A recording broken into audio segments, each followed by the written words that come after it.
persembahan dan perpuluhan dapat ditransfer melalui BCA 857 050 5000 atas nama GBI Musi Palam Indah atau scan barcode QR kode GBI Musi Palam Indah. Tuhan Yesus memberkati. Puji nama Tuhan Bapak-Ibu Saudara, Shalom. Pada pagi hari kita bersyukur kita berkumpul di rumah Tuhan di tempat ini, di ibadah menara doa, dan kita akan bersama-sama untuk datang kepada Tuhan, menyembah Tuhan di tempat ini. Dan saya rindu mengundang bagi seluruh umat Tuhan yang mengikuti secara online dimanapun kau berada. Mari kita bersatu hati, kita datang menyembah Tuhan di tempat ini. Mari Bapak Ibu Saudara buka kedua tangan, kita datang kepada Tuhan. Terima kasih Tuhan, terima kasih Bapa. Segala pujian, hormat, kemuliaan hanya bagi nama-Mu Tuhan. Kami bersyukur kalau pada pagi hari ini kami bisa berkumpul di tempat ini. Kami bisa bersatu hati Tuhan dalam menara doa di tempat ini Bapa. Kami bawa setiap hidup kami ke dalam tangan Tuhan. Kami membawa setiap kerinduan kami kepadamu pagi hari ini Tuhan. Dan kami percaya Tuhan, di tengah-tengah kami menyembah Tuhan. Di tengah-tengah kami mengangkat tangan kami di hadapan-Mu Bapa. Kami percaya bahwa akan ada sesuatu yang terbaik yang terjadi. Keajaiban terjadi Tuhan. Pemulihan terjadi bagi setiap kami Tuhan. Bahkan setiap doa-doa dan pengharapan yang terus kami bawa di hadapan Tuhan. Engkau akan melakukan perkara yang ajaib ya Tuhan. Ini hidup kami pagi hari ini. Ini hidup kami ya Tuhan, setiap kami Bapa. Terpujilah nama-Mu Tuhan. Terpujilah nama-Mu Tuhan. Mari Bapak Ibu Saudara datang kepada Tuhan, bawa ucapan syukur, bawa penyembahan terbaik-Mu kepada Tuhan. Di waktu yang sangat baik ini mari kita datang kepadanya. Mari angkat sembah-Mu kepadanya. Mari angkat tangan-Mu menyembah. Menyembah Yesus. Haleluya. Haleluya, kami sembah Kau Tuhan. Kami bawa hidup kami hanya kepada-Mu. Oh, haleluya Tuhan. Terpujilah nama-Mu Yesus. Pimpin ibadah kami ya Tuhan pagi hari ini. Lawat setiap kami, jamah setiap kami Tuhan pagi hari ini. Terima kasih Tuhan, terima kasih Bapa. Ku datang dengan syukurku, membawa kerinduanku Yesus. Ingin ku menyenangkan-Mu. Terima kasih Tuhan. Karya-Mu indah bagiku, kasih yang menyelamatkanku Yesus.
bersama katakan, ku datang dengan syukurku, membawa kerinduanku.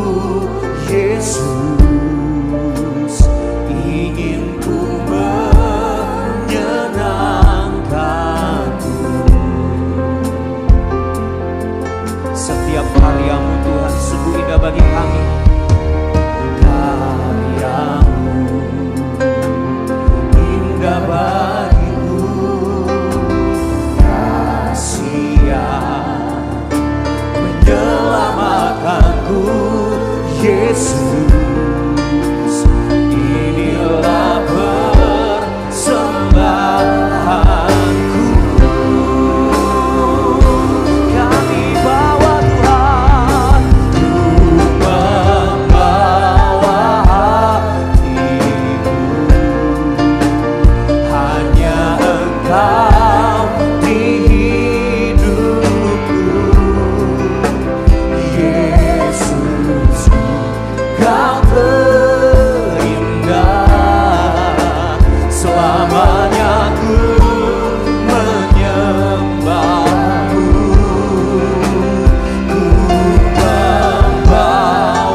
untuk Yesusku, Kau terindah.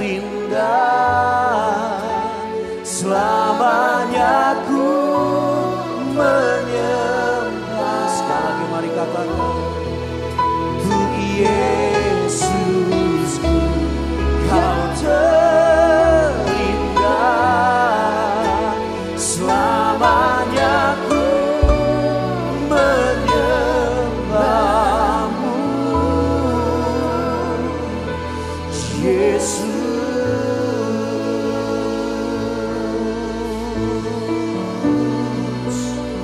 Selamanya Tuhan kami mau menyembah-Mu, sebab Engkau yang terindah dalam kehidupan kami Tuhan.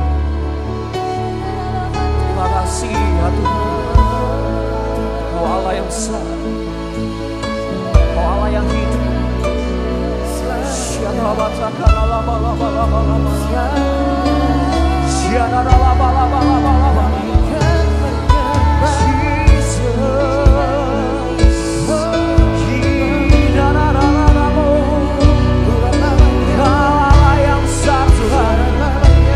Terpujilah nama-Mu.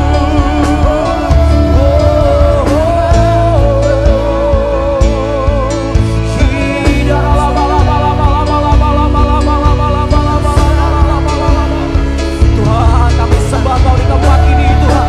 Ya,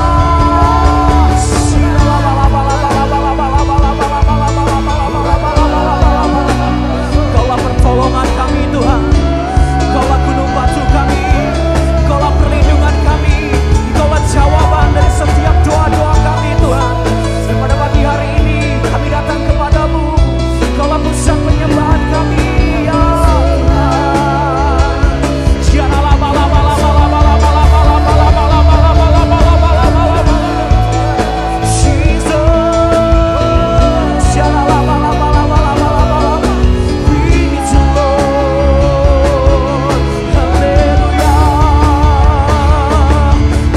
Bapak Ibu Saudara, angkat suaramu dimanapun kau berada pagi hari ini. Mari bawa penyembahanmu di hadapan Tuhan.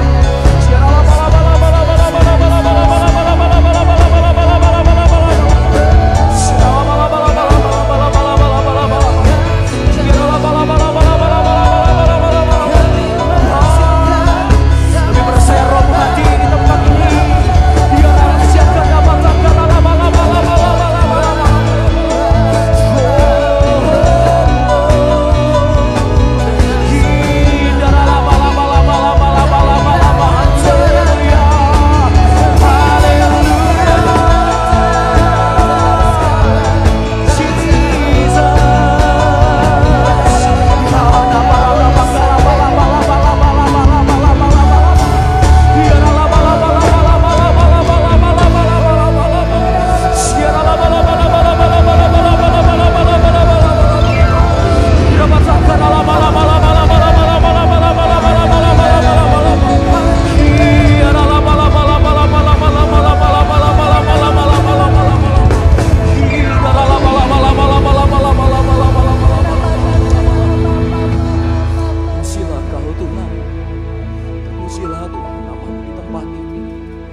Terpujilah Engkau Yesus,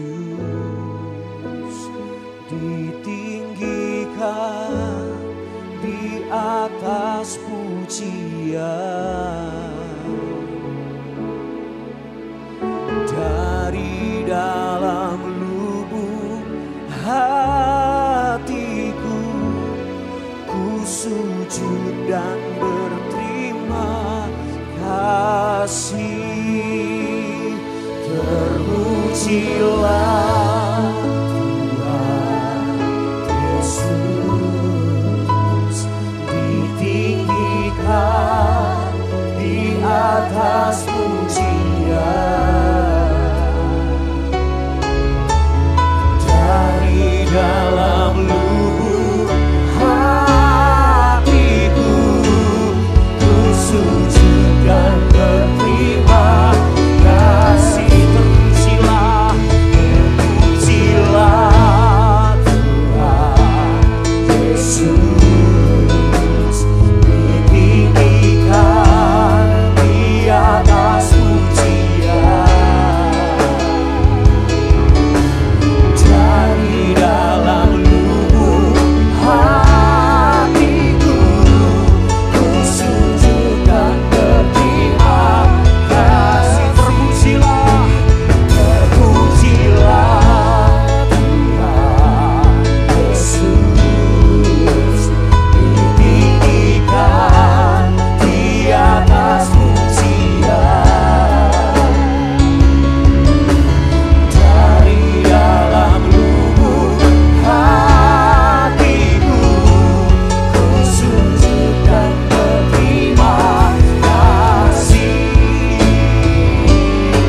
lebih dari yang ku doakan. Yesus menjawab lebih dari yang ku harapkan. Dengan caranya di waktu yang tepat, ku kan melihat Dia jadikan semua. Sekali lagi kata, Yesus mendengar lebih dari yang. Mari saudara sedang kembali bangkit berdiri. Yesus menjawab lebih dari yang ku harapkan. Dan caranya di waktu yang tepat, ku kan melihat Dia jadikan semua. Yesus mendengar lebih dari yang kudoakan. Yesus menjawab lebih dari yang kuharapkan. Dengan caranya di waktu yang tepat, ku kan melihat Dia jadikan semua. Ku kan melihat Dia jadikan semua. Ku kan melihat Dia jadikan semua. Mari beri tepuk tangan yang paling meriah untuk Tuhan kita. Tepuk tangan yang paling meriah.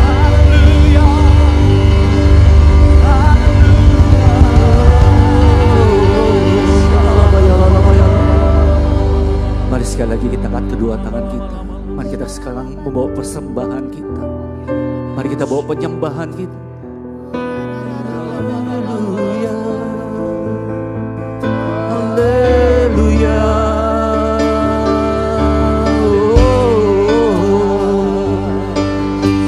Kami sembah, kami puji Engkau, kami cinta. Haleluya, haleluya. Terima kasih Bapa. Haleluya, Engkau baik, Engkau mulia. Oh Yesus, oh Yesus, kami cinta Engkau, kami sayang Engkau. Haleluya, haleluya, haleluya, haleluya. Lalabaya shande, we worship you, Lord.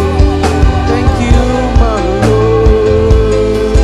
Thank you, my King. Haleluya, haleluya. Lalabaya shande, haleluya, Lord. Haleluya, haleluya, haleluya. Terima kasih Yesus, terima kasih. Haleluya.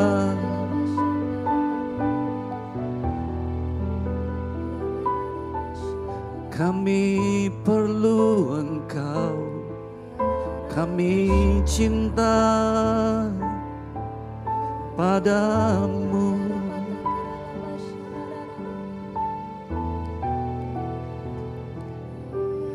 Mengalirlah Tuhan, mengalirlah kasih-Mu.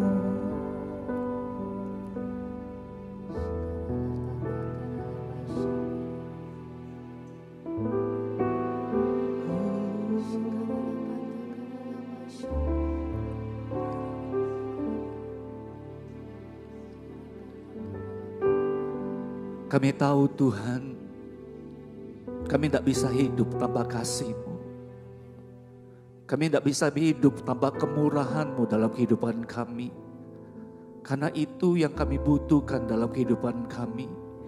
Kami bersyukur untuk hadirat-Mu yang begitu indah yang boleh kami nikmati hari ini. Kami disegarkan, kami dikuatkan, kami dipulihkan. Kami percaya Tuhan, kesembuhan sedang mengalir saat ini. Pemulihan sedang mengalir saat ini. Terima kasih ya Tuhan, udah begitu baik bagi kami. Terima kasih udah begitu sayang sama kami. Terima kasih ya Bapa, terima kasih. Terima kasih untuk semuanya. Ini saatnya ya Bapa, kami mau duduk diam, kami mau mendengarkan firman-Mu. Berbicaralah kepada setiap anak-anak-Mu di tempat ini. Apa yang menjadi isi hati-Mu, apa yang menjadi hati-Mu yang Kau pengen kami ketahui ya Tuhan. Karena itu berbicaralah dari hati ke hati dengan kami di tempat ini. Dan juga biarlah Engkau berkenan mencurahkan roh hikmat, roh pengertian itu. Sehingga waktu kami dengar firman-Mu kami boleh menjadi mengerti. Waktu kami boleh menjadi mengerti, kami boleh melakukannya ya Bapa. Dan waktu kami boleh melakukannya, kami tahu Tuhan hidup kami akan diubahkan Tuhan. Terima kasih, urapi ya Tuhan kami semua. Urapi kami yang mendengar, urapi kami yang berbicara. Sehingga waktu kami pulang, kami sama-sama diberkati Tuhan. Terima kasih ya Bapa. Hanya di dalam nama Tuhan Yesus, kita semua yang siap mendengarkan firman Tuhan sama-sama katakan amin. Sekali lagi sama-sama katakan amin. Sekali lagi shalom. Boleh silakan duduk Bapak Ibu sekalian. Sekali lagi shalom semuanya, apa kabar? Semua dalam keadaan baik, amin. Amin. Nah Bapak Ibu Saudara yang terkasih, setiap pagi kalau saya berdoa, saya selalu berdoa seperti ini. Tuhan kalau bisa semuanya lancar hari ini. Saya berdoa Tuhan biarlah semuanya bisa berjalan dengan baik. Kenapa saya berdoa seperti ini? Karena saya tidak suka dengan yang namanya permasalahan. Saya tidak suka yang namanya dengan badai. Dan saya percaya bahwa kita semua di tempat ini kita tidak suka namanya ketemu badai. Kita tidak suka namanya ketemu persoalan. Kalau bisa kita hindari, kita hindari. Tapi permasalahannya bagaimana kalau itu tidak bisa dihindari? Bagaimana kalau itu tetap harus terjadi? Nah hari ini kita akan belajar, ternyata persoalan badai yang terjadi itu sangat berbeda waktu kita berjalan dengan Tuhan itu sendiri, dengan Yesus itu sendiri. Nah hari ini kita akan belajar sama-sama tentang masalah itu. Kita buka sama-sama yuk di Markus 6 ayat 45 sampai 52. Markus 6 ayat 45 sampai 52. Ayatnya cukup panjang, kita akan baca sama-sama. 1, 2, 3. Sesudah itu Yesus segera memerintahkan murid-muridnya naik ke perahu dan berangkat lebih dulu ke seberang, ke Betsaida. Sementara itu ia menyuruh orang banyak pulang. Ketika ia berpisah dari mereka, ia pergi ke bukit untuk berdoa. Ketika hari sudah malam, perahu itu sudah di tengah danau, sedangkan Yesus tinggal sendirian di darat. Ketika ia melihat betapa payahnya mereka mendayung karena angin sakal, maka kira-kira jam 3 malam ia datang kepada mereka berjalan di atas air dan ia hendak melewati mereka. Ketika mereka melihat dia berjalan di atas air, mereka mengira bahwa ia adalah hantu. Lalu mereka berteriak-teriak sebab mereka semua melihat dia dan mereka pun sangat terkejut. Tapi segera ia berkata kepada mereka, tenanglah, aku ini, jangan takut. Lalu ia naik ke perahu mendapatkan mereka dan angin pun redalah. Mereka sangat tercengang dan bingung sebab sesudah peristiwa roti itu mereka belum juga mengerti dan hati mereka tetap degil. Nah Bapak Ibu Saudara yang terkasih, perikop yang kita baca ini, kalau kita baca ayat ini perikopnya bunyinya seperti ini. Yesus berjalan di atas air. Nah ternyata kalau kita lihat dua perikop sebelumnya, ternyata ada perikop yang bunyinya seperti ini. Yohanes Pembaptis dibunuh. Nah perlu Bapak Ibu ketahui seperti ini. Yohanes Pembaptis ini adalah sepupunya Tuhan Yesus. Jadi saya percaya seperti ini. Waktu Yesus mendengar sepupunya itu dibunuh, Saya percaya pasti dia sedih. Makanya dia perlu waktu untuk menyendiri. Dia perlu waktu untuk menenangkan dirinya. Nah, ketika dia mau menenangkan dirinya, tiba-tiba orang banyak mengikuti dia. Makanya di bawah perikopnya lagi bunyinya seperti ini. Yesus memberi makan 5.000 orang. Jadi Yesus mendengar sepupunya meninggal, dia sedih, dia pengen menenangkan diri. Tapi waktu lihat orang banyak itu datang kepada dia hatinya berbelas kasihan. Makanya dia beri makan 5.000 orang waktu itu. Nah, kemudian kejadian itu berlanjut, dia berjalan di atas air. Nah, yang menariknya seperti ini.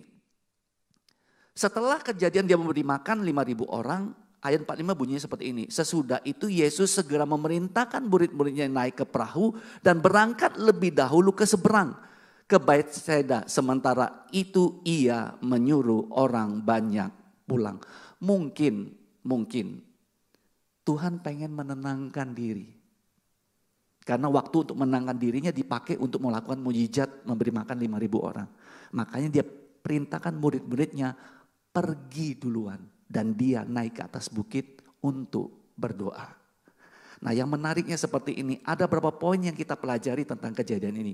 Yang pertama, ternyata problem itu adalah bagian dalam kehidupan kita. Makanya di ayat 45 dikatakan seperti ini. Sesudah itu Yesus segera memerintahkan murid-muridnya naik ke perahu dan berangkat lebih dahulu ke seberang ke Betsaida. Sementara itu ia menyuruh orang banyak pulang. Nah, perhatikan baik-baik Bapak Ibu. Murid-murid pergi ke seberang itu alasannya satu. Mengikuti perintah Yesus. Setuju ya Bapak Ibu ya? Mereka pergi ke seberang karena mereka mengikuti perintah Yesus. Nah, waktu mereka mengikuti perintah Yesus, apa yang terjadi? Mereka bertemu dengan badai. Nah, seringkali kita ngomong seperti ini kan. Kalau Yesus memerintahkan kita, seharusnya semuanya lancar. Kalau Yesus memerintahkan kita melakukan sesuatu, pasti kita aman-aman saja.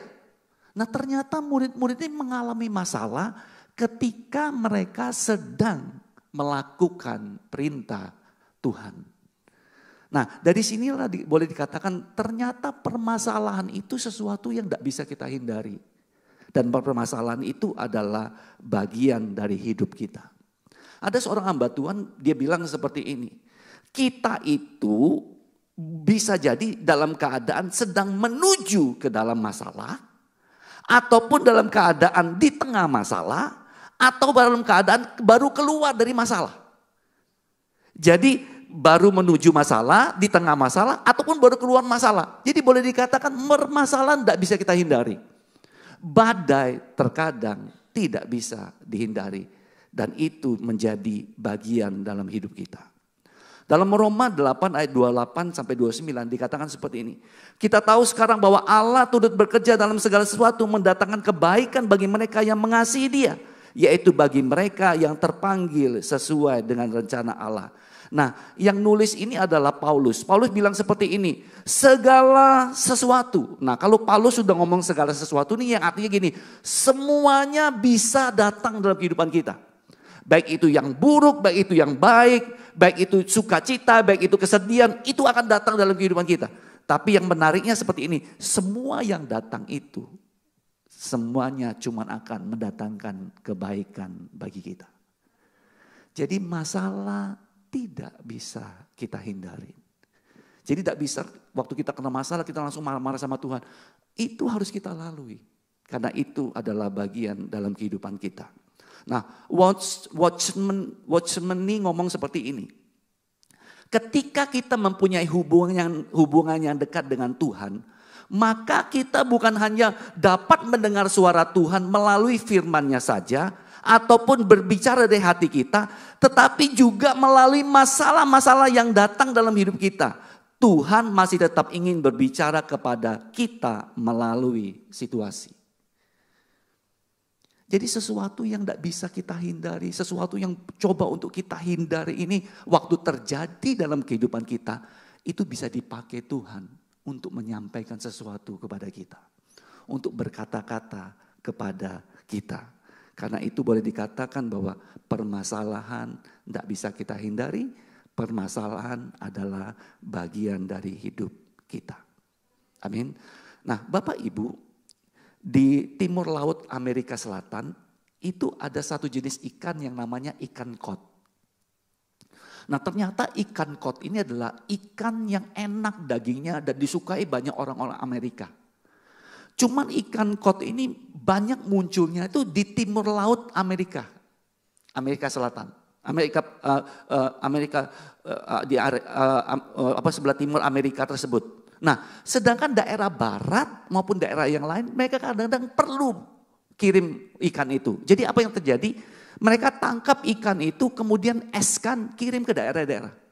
Nah, waktu sampai di daerah-daerah orang makan, kok udah enak ikannya, kenapa dagingnya terlalu lembek? Jadi mereka mikir gimana caranya bisa membawa ikan kod ini bisa dinikmati orang dengan rasa yang original. Kemudian mereka berpikir, mereka ngomong gini, sudahlah kita buat kapal yang besar, kita isi air, kita masuk ikan hidup, kita antar ke daerah-daerah. Biar mereka makan masih fresh. Ternyata pas sampai ke daerah-daerah mereka makan tetap kurang enak. Jadi mereka mikir-mikir gimana caranya. Sampai suatu saat mereka berpikir seperti ini. Kalau gitu kita bawa masuk ikan kod di tangki air kapal kita masukin musuhnya ikan kod, yaitu ikan lele air. Nah, ternyata selama perjalanan lele ini selalu mengejar ikan kod. Sampai di tempat tujuan, waktu orang makan ikan kod ini rasanya sama dengan di daerah aslinya. Bagi kita mikir seperti ini, ya ampun, kasihan benar ikan kod itu ya dapat masalah. Ternyata masalah yang didapat oleh ikan kod justru membuat dia lebih baik. Kadang-kadang masalah yang terjadi dalam kehidupan kita ternyata untuk membentuk kita menjadi lebih baik. Makanya kenapa kita tidak bisa terhindar dari masalah. Ada seseorang ngomong seperti ini, kadang Tuhan tuh menenangkan badai untuk kita. Tapi kadang-kadang Tuhan tidak menenangkan badai, tapi dia menenangkan diri kita di dalam badai. Yang artinya terkadang kita harus masuk ke badai itu. Karena itu adalah bagian daripada hidup kita. Amin. Jadi poin yang pertama, badai atau permasalahan adalah bagian hidup kita. Nah, yang kedua, ternyata di dalam badai atau di dalam persoalan itu, ternyata justru di saat itulah mata Tuhan sedang tertuju kepada kita. Kita lihat di ayat 48. Ketika ia melihat betapa payahnya mereka mendayung karena angin sakal, maka kira-kira jam 3 malam ia datang kepada mereka berjalan di atas air dan ia hendak melewati mereka. Nah, perhatikan baik-baik. Mereka terima perintah Tuhan, mereka lakukan dan di tengah perjalanan mereka ketemu dengan badai. Nah, saya cari tahu apa sih yang disebabkan badai ini sehingga menyebabkan masalah. Badai ini disebutnya dengan sebutan angin sakal. Nah, angin sakal ini apa? Ternyata di bahasa Indonesia susah ketemu apa artinya angin sakal. Tapi di bahasa Inggris ada bunyi seperti ini. The wind against them. Yang artinya angin yang menahan laju mereka.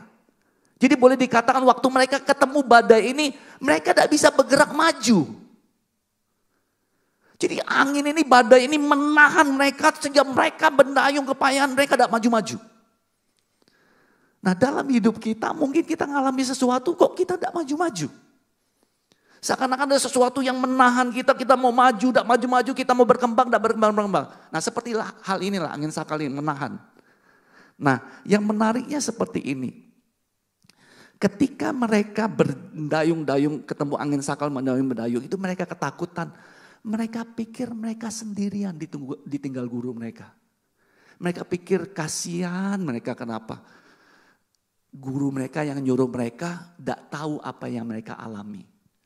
Nah, saya dulu pernah ke Bangka, Bapak Ibu Saudara terkasih. Karena waktu itu masih SMA. Nah, karena waktu itu belum ada pesawat atau pesawat mahal sekali, kita naik kapal. Nah, waktu itu kita mau naik ferry tidak dapat tiket. Jadi kita naik kapal tongkang. Nah, Bapak Ibu, malam naik jalan tongkang itu udah asik. Kenapa? Kanan kiri gelap, depan belakang gelap. Jadi suasananya mengerikan gitu. Itu laut tenang loh ya. Saya bisa bayangkan bagaimana yang dihadapi murid-murid ini ketika mereka tidak bisa melihat sekeliling dan mereka ngadep badai, mereka dayung-dayung tidak bisa bergerak-bergerak. Saya percaya mereka sangat ketakutan. Dan mereka merasa mereka sendirian. Nah yang menarik di ayat 48 ini, ketika mereka merasa mereka sendirian.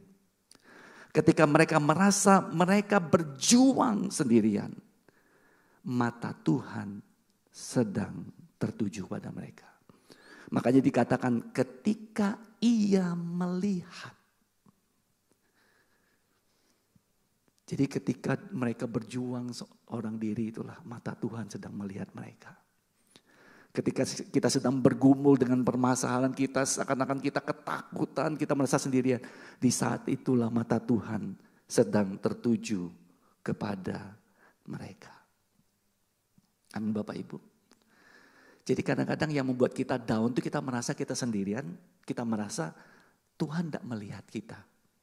Tapi ayat ini dikatakan ketika kita menghadapi masalah, ketika murid-muridnya menghadapi masalah, matanya melihat murid-muridnya.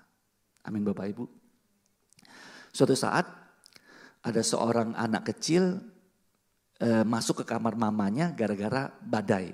Jadi waktu itu badai, kilat, dia kaget, dia terbangun dari tidurnya, dia lari ke tempat mamanya. Dia bilang seperti ini, "Mami, boleh enggak Mami malam ini tidur sama Mami?" Maminya bilang, "Tidak boleh. Kamu tuh mesti kembali di kamarmu, tidur sendirian." Terus dia bilang, "Enggak mau Mami, ini kilatnya bunyi banget segala macam." Maminya bilang, "Jangan takut, ada Tuhan." Hanya anak kecil itu ngomong seperti ini, "Udahlah Mami, Mami tidur sama Tuhan, saya tidur sama Papi aja." Kenapa bisa bilang seperti itu? Karena Papi bisa dilihat, Papi bisa dijamah. Papi bisa dipeluk kalau waktu ketakutan, tapi Tuhan tidak kelihatan.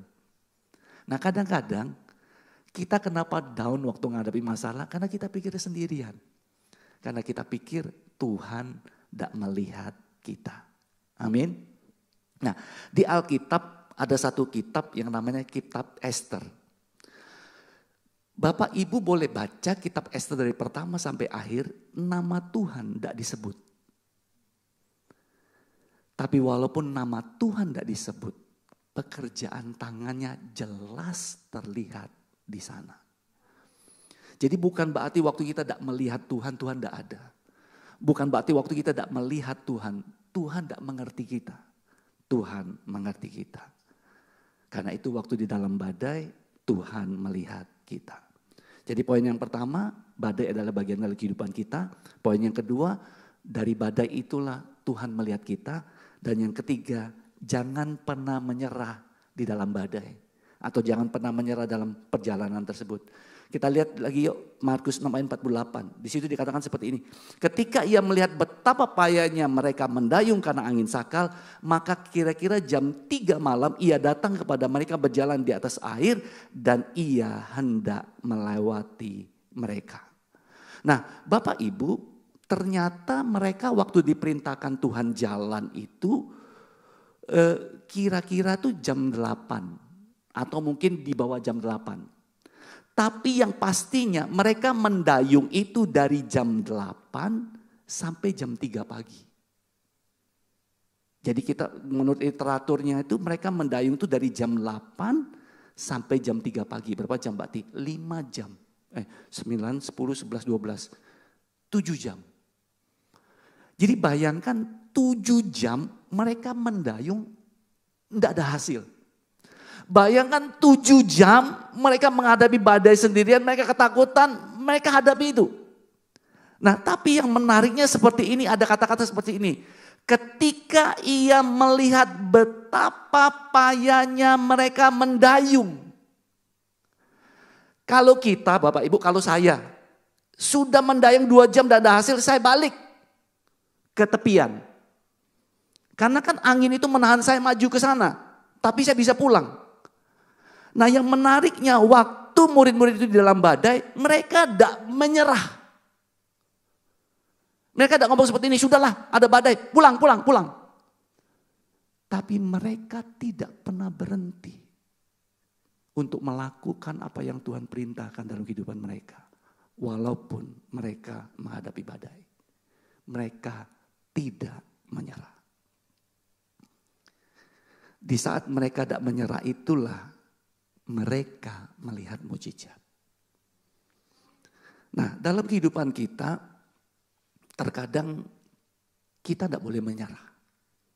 Karena waktu kita berhenti untuk melakukan sesuatu dan menyerah, maka kita tidak akan pernah bisa melihat mujizat Tuhan.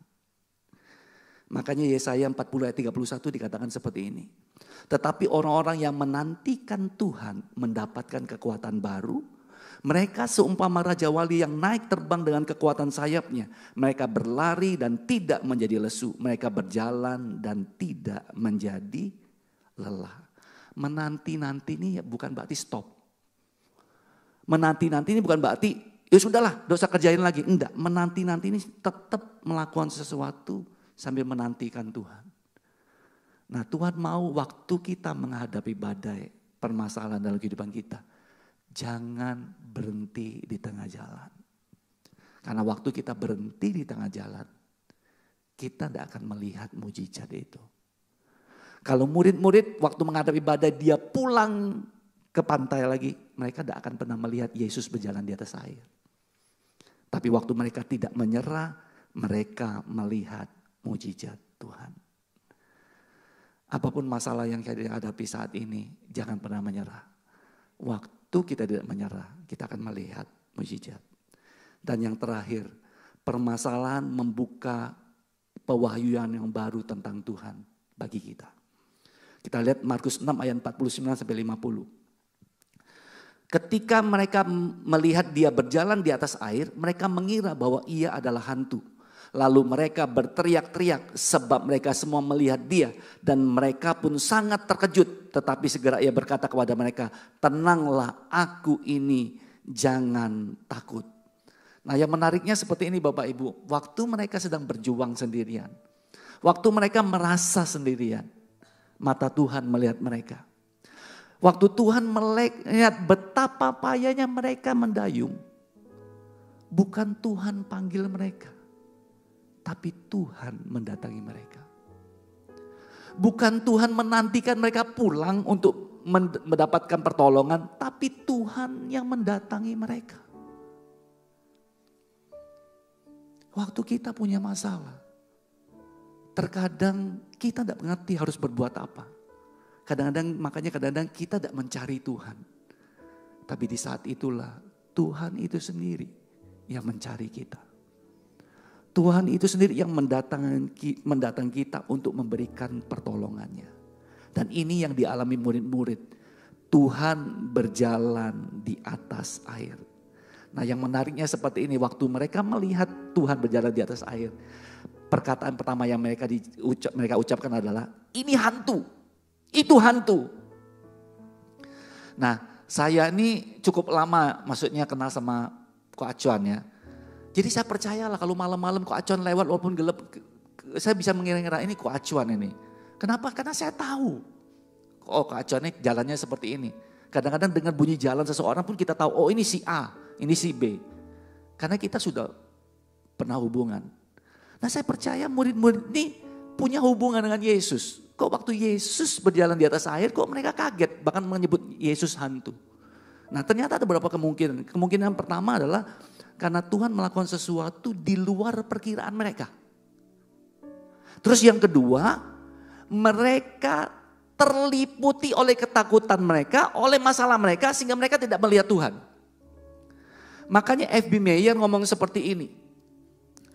Ketidakpercayaan menaruh permasalahan di antara kita dengan Tuhan. Jadi ketidakpercayaan itu menaruh permasalahan di antara kita dengan Tuhan. Jadi yang kita lihat itu cuma masalah, Tuhannya tidak kelihatan. Tapi F.B. Meyer ngomong seperti ini, ketika kita punya iman, maka kita menaruh Tuhan di antara kita dan permasalahan kita. Jadi iman itu membuat kita melihat ke Tuhan, kenapa? Karena iman itu menaruh Tuhan di antara kita dengan permasalahan. Bukan naruh permasalahan kita di antara kita dengan Tuhan. Nanti bedanya Bapak Ibu ya, nanti ya. Kalau tidak percaya, yang kita taruh di tengah itu permasalahannya. Di antara kita dengan Tuhan. Jadi yang selalu kita lihat itu adalah permasalahan.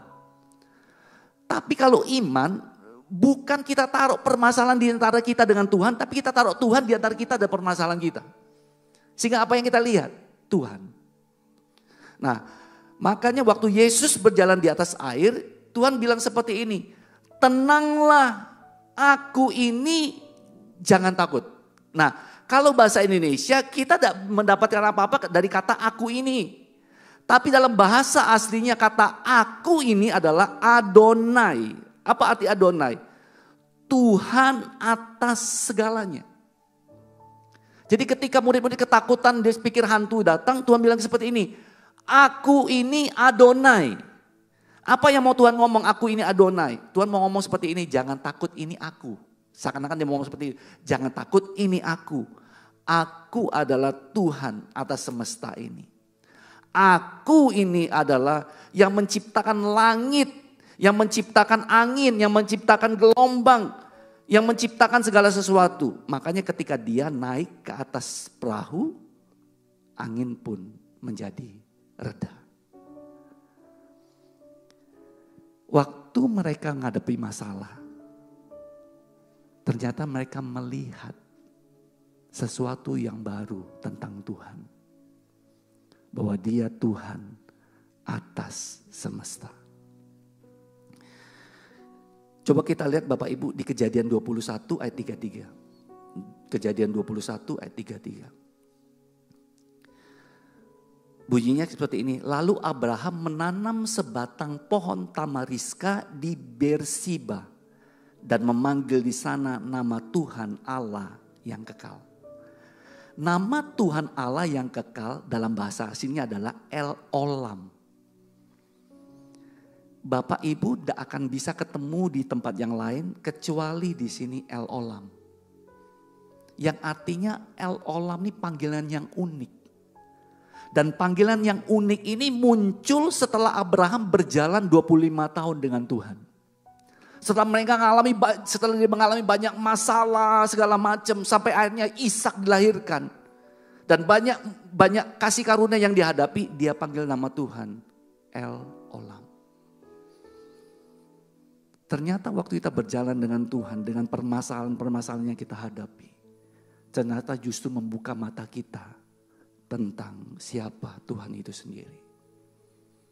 Murid-murid baru tahu tentang dia waktu mereka menghadapi masalah. Abraham baru bisa ngomong El Olam setelah banyak hal yang dilalui bersama dengan Tuhan. Membuat mata dia terbuka. Oh, ini yang Tuhan berjalan dengan dia. Ini ya yang sesuatu yang besar dengan Tuhan kita. Permasalahan membawa kita mendapatkan pewahyuan yang baru tentang siapa Tuhan kita. Tentang kasihnya kepada kita. Makanya di Matius 14 ayat 33 dikatakan seperti ini. Dan orang-orang yang ada di perahu menyembah dia. Katanya, sesungguhnya engkau anak Allah. Di sini ayat yang menunjukkan di mana ada waktunya murid-murid menyembah Yesus. Dan mereka menyembah Yesus bukan karena Yesus membangkitkan orang mati. Mereka tidak menyembah Yesus bukan karena Yesus kasih makan 5.000 orang. Mereka tidak menyembah Yesus ketika Yesus mengusir setan, ratusan setan Tuhan usir. Mereka tidak ditemukan menyembah. Tapi ketika mereka bisa melewati badai bersama Yesus, mereka menyembah. Badai yang tidak bisa kita lalui, masalah yang tidak bisa kita lewati dan harus terjadi dalam kehidupan kita, akan membuat kita lebih mengenal siapa Tuhan kita. Karena kita sedang berjalan dengan dia. Kita akan lebih mengerti tentang dia. Amin Bapak Ibu Saudara terkasih. Jadi permasalahan bagian dari hidup kita. Tapi waktu kita mengalami masalah, mata Tuhan tertuju kepada kita. Dan jangan pernah menyerah di permasalahan. Dan dari permasalahan kita akan mengenal Tuhan lebih dalam lagi. Saya undang kita bangkit berdiri yuk.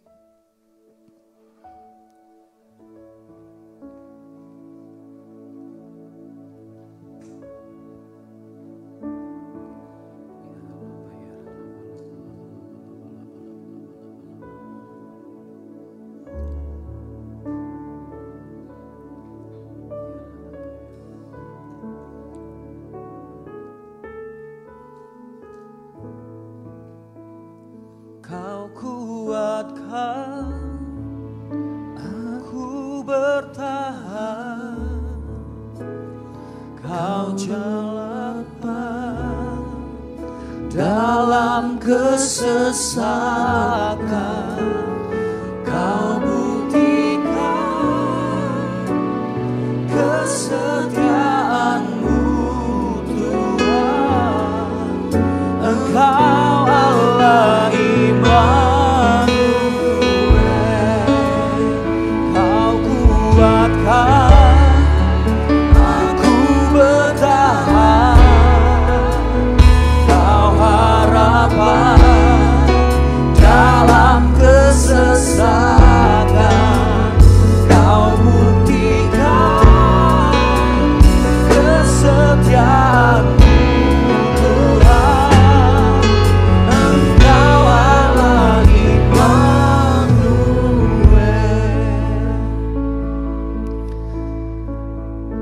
Suatu saat saudara terkasih, diadakan pertemuan para pendeta atau para hamba-hamba Tuhan.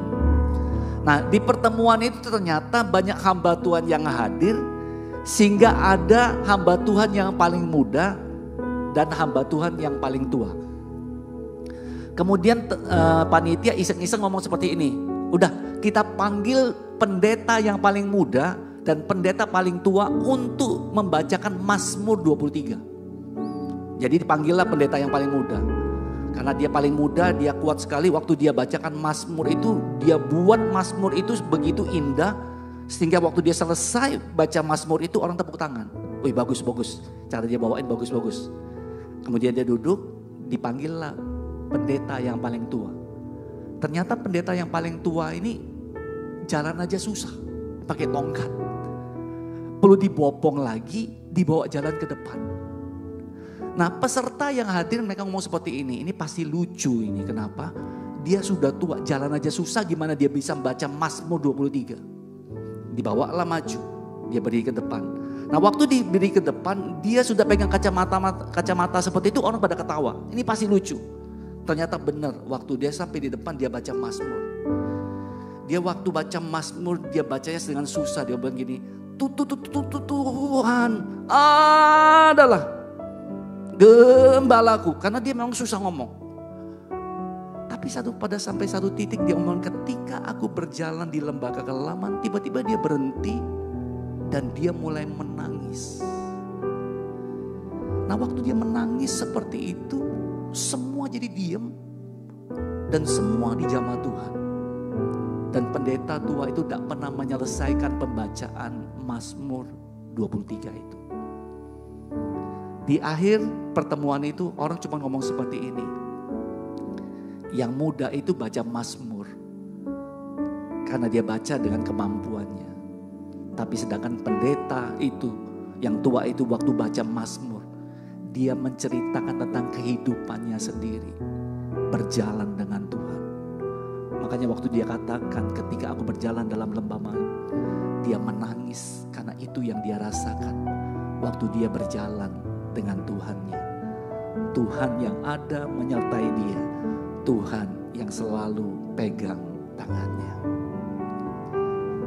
Mari kita datang sama Tuhan sekali lagi yuk. Kau kuatkan aku bertahan, Kau harapan dalam kesesakan,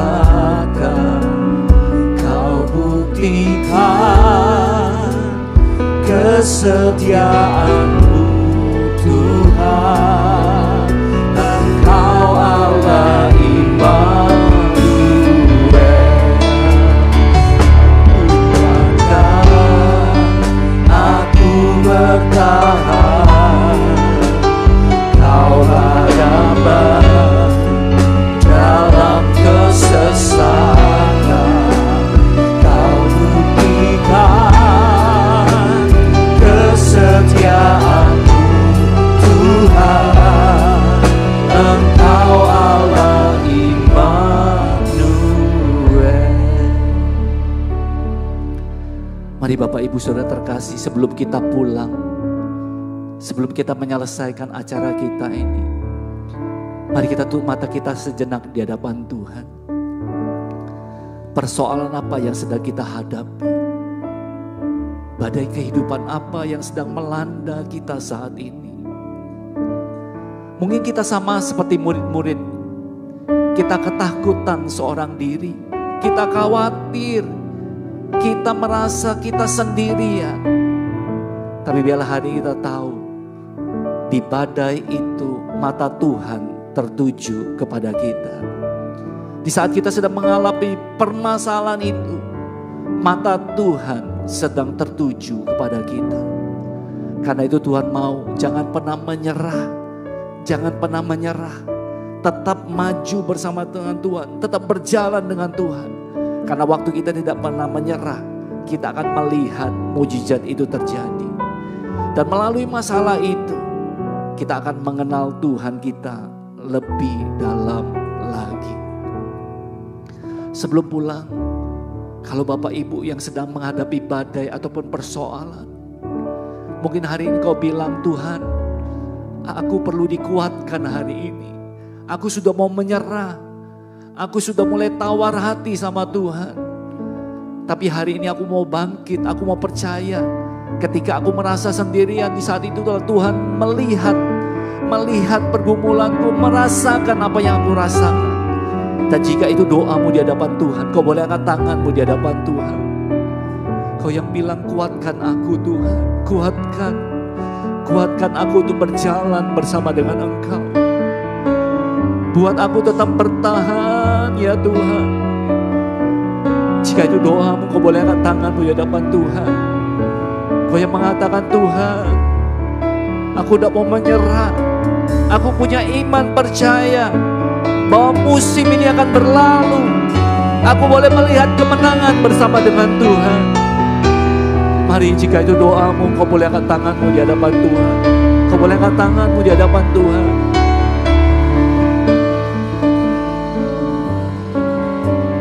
Kau kuatkan aku bertahan. Kau harapan dalam kesesakan. Kau buktikan kesetiaan Tuhan. Engkau Allah iman. Kau kuatkan. Mari doa, katakan, kuatkan aku berjalan Tuhan. Kau pengharapan dalam kesesakan. Kau buktikan kesetiaan Tuhan. Engkau Allah iman.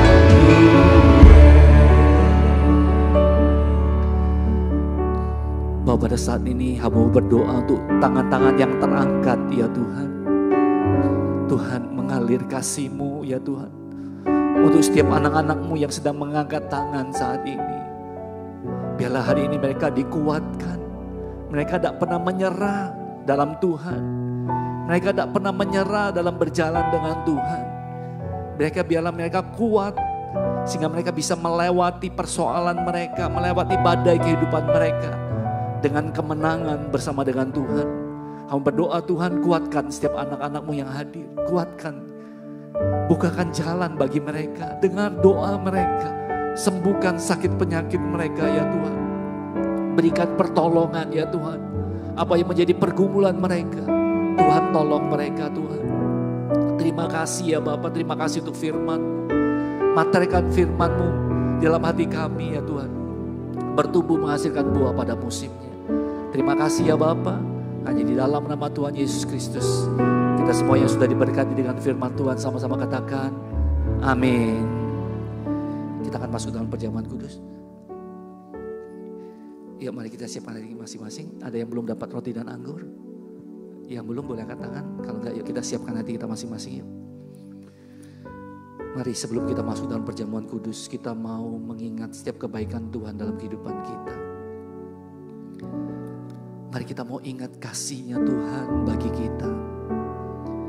Dia Allah Immanuel, Allah yang mati dan bangkit bagi kita, Allah yang menyertai kita untuk selama-lamanya. Mari ingat kebaikannya, mari ingat kasihnya. Yes.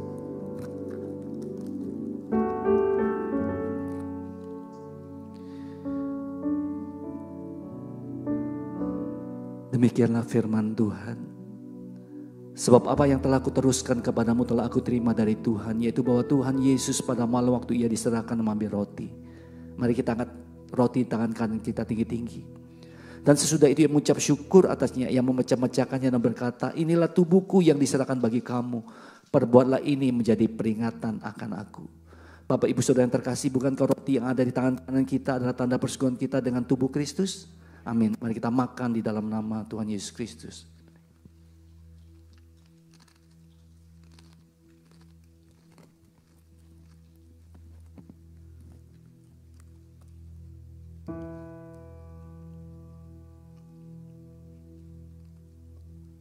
Mari kita angkat anggur tangan kanan kita tinggi-tinggi.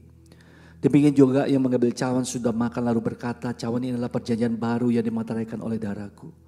Perbuatlah ini setiap kali kamu meminumnya menjadi peringatan akan aku. Bapak Ibu Saudara yang terkasih, bukankah anggur yang ada di tangan kanan kita adalah tanda persekutuan kita dengan darah Kristus? Amin. Mari kita minum dalam nama Tuhan Yesus Kristus. Terima kasih. Terima kasih Yesus. Terima kasih Yesus. Bersyukur hanya bagimu, ya Allahku, ya Tuhanku. Terima kasih Yesus.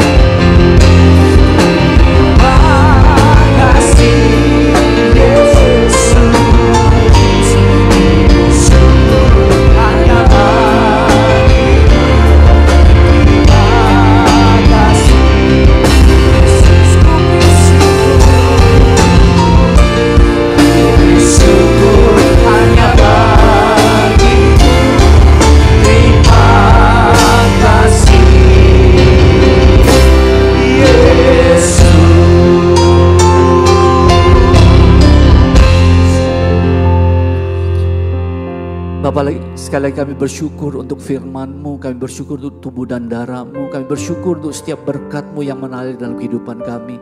Terima kasih untuk setiap jawaban doa yang Kau berikan. Terima kasih ya Bapa, terima kasih. Kalau sebentar kami mau pulang Tuhan, kami rindu menerima berkat Tuhan. Mari kekasih Kristus, mari kita angkat kedua tangan kita tinggi-tinggi di hadapan Tuhan. Mari kita arahkan hati dan pandang kita kepada Tuhan yang akan memberkati kita semua. Kekasih-kekasih Kristus, dengarkanlah firman Tuhan. Tuhan memberkati engkau dan melindungi engkau. Tuhan menyinari engkau dengan wajahnya dan memberi engkau kasih karunia. Tuhan menghadapkan wajahnya kepadamu dan memberi engkau damai sejahtera. Diberkatilah setiap pekerjaanmu, diberkatilah setiap usaha, diberkatilah keluargamu, dan diberkatilah orang-orang yang engkau kasih. Diberkatilah dengan tubuh yang sehat, dengan tubuh yang kuat. Diberkatilah segala damai sejahtera yang datang daripada Tuhan. Karena itu pulanglah dan terimalah berkat yang berlimpah dari Bapa di surga. Kasih dan anugerah terbesar di dalam nama anaknya Tuhan Yesus Kristus. Serta persekutuan manis bersama Roh Kudus mulai menyertai kita semua mulai hari ini sampai selama-lamanya. Sampai Tuhan Yesus datang menjemput kita di alam permai sampai Maranatha. Kita semua yang sudah terima berkat Tuhan sama-sama katakan amin. Tuhan Yesus memberkati kita semua.